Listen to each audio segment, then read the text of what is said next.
Hi, my name is Kyleigh Eyl, and I have a degree in Holocaust and Genocide Studies. I'm currently getting my master's in Genocide Prevention and Human Security. My interest in the Holocaust came at a very young age, and I was very confused on why I felt so connected to the Holocaust and Judaism. Later down the road, I found out that I had Jewish roots. From there, I began researching about the Holocaust, reading books, watching documentaries, and even asking my parents if they can get me books on survival testimony. When I was given the opportunity to present at an archival conference in Dublin, Ireland on the Holocaust, I knew straight from there that I wanted to go to Poland so I could see Auschwitz and Auschwitz-Birkenau. On my arrival to Auschwitz, the first thing I saw were large groups of people trying to get in to view the camps. What was odd to me is their behaviors.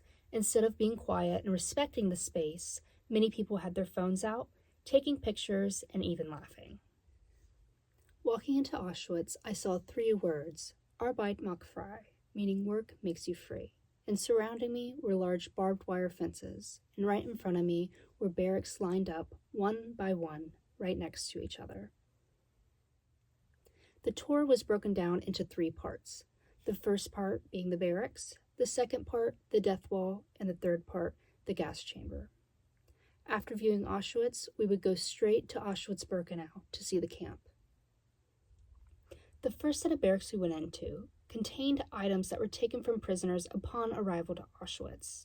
These items included glasses, toothbrushes, hair, clothing, baby clothing, utensils, and prayer shawls. In the other set of barracks were the living quarters for the prisoners. In some rooms were bunks. These bunks were usually given to privileged prisoners. In the other rooms were mats that laid on the floor with hay. This was the usual sleeping quarters for people that were prisoners in Auschwitz. After viewing the barracks, we were taken outside and into a courtyard located by Block 11. In the courtyard was a large brick wall covered by cement. This wall was called the death wall. Here, SS would take prisoners and kill them by gunshot. Our tour guide said the wall had to be covered by cement because the blood ran so deep in the brick it still would be visible today. After viewing the death wall, we were taken to one of the hardest parts of the tour for me, and that was the gas chambers. As we walked toward the gas chambers, I could see the chimneys rising above Auschwitz, and I could only feel the fear that people must have felt while they walked into the gas chambers, unwillingly knowing if gas or water would come out of the shower heads that were above them. As I made my way inside the chambers, I was met with darkness and silence. We were told to stay silent and respect the victims who had lost their lives there. Around me were large cement walls, the only light coming from the ceiling, and this is where Zyklon B would be dropped on the victims who were stuck inside the chamber. Beside me were walls covered in nail marks, not by the victims inside the gas chamber, but by past visitors who decided to leave their mark by digging their nails inside the concrete walls. After exiting the chambers, we were taken to the crematoria. Here was a room with 2 large ovens where victims' bodies were put in to be turned to ash. The ash was then sent out of the chimneys that can be seen on all sides of Auschwitz.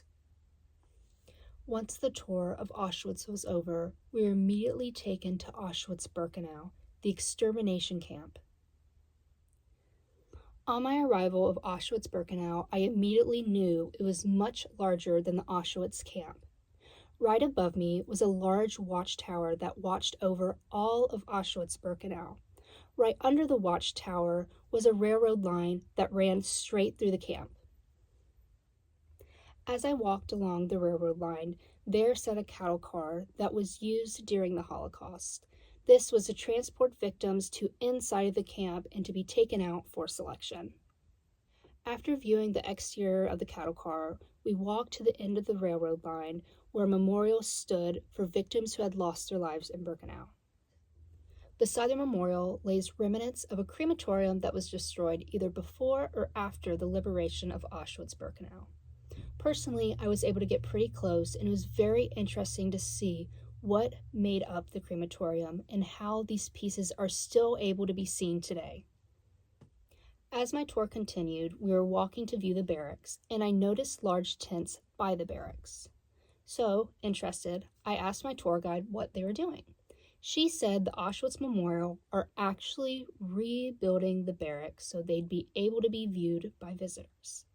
Personally, I find this kind of problematic, but that can be because I'm afraid that we can repeat history, and rebuilding Auschwitz-Birkenau is probably not the best thing to do. Something that I immediately noticed when entering Auschwitz-Birkenau is that many barracks had been destroyed, and the only remnants of the barracks were a small chimney that were used to heat up the barrack. The barrack I would be entering was almost near the entrance of Auschwitz-Birkenau. Right when I walked in, I just couldn't even imagine people having to live in these conditions. The ground was covered in dirt and dust, and it was dark as almost no light came into the barrack. The so-called beds in the barrack reminded me of horse stables, as they were separated by walls of brick, and in the middle of these walls of brick were slabs of wood that separated each tier where prisoners would sleep. In these barracks, there were no facilities, nowhere to use the restroom, nowhere to shower, and nowhere to have privacy. Once we exited the barrack, again I saw a large brick wall. Using my knowledge and asking the tour guide, I already knew what it was going to be. This wall was used by SS to kill prisoners by gunshot. Since we only had an hour and a half in each camp, our tour had to end here. Once we exited the camp, I was overcome by emotion and knew that this really could happen again. From my trip to Auschwitz and Auschwitz-Birkenau, I learned so much, and I wish I could share the whole story with you. But I have 2 things that I took away from my trip, and 2 things I hope you can take away too.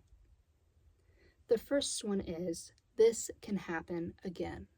The Holocaust was fueled by hate, and currently in our world, we see a lot of hate, and this hate needs to stop so another genocide does not occur.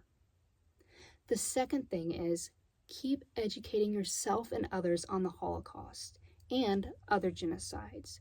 Having knowledge of the Holocaust and other genocides can help prevent another genocide from happening in the future. And lastly, never again is now.